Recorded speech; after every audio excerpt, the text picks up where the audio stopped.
بەڵێ ئەچین لای هەواڵێکی ترمان نوێترین فیلمی دۆکۆمنتاری سەلاح ڕەش بە ناوی گوێز بڵاو دەکرێتەوە و نمایشکرا با پێکەوە بینەری بین.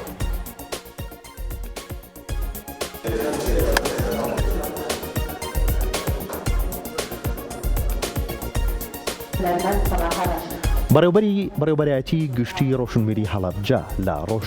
لە هۆڵی ڕۆشنبیری هەڵەبجە بە ئامادەبوونی ژمارەی بەرچاو لە میوانان و هونەرمەندان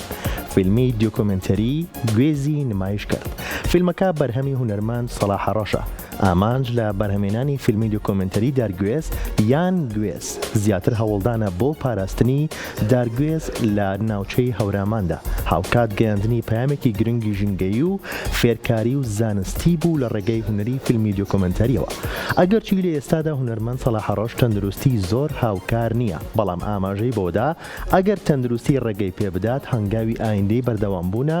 لەسەر بەرهەمهێنانی کۆمەڵێک فیلمی دیۆکۆمنتەری لەسەر شوێن و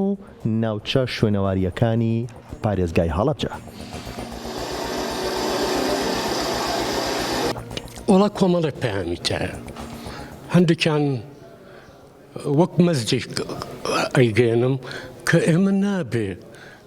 کە ئەوە شتەی باری کشت و کاڵی بە تایبەتی گوێز لە هەورامانە نابێ فەرامۆشیکەین، ئەبێ جاری کە بەردەوام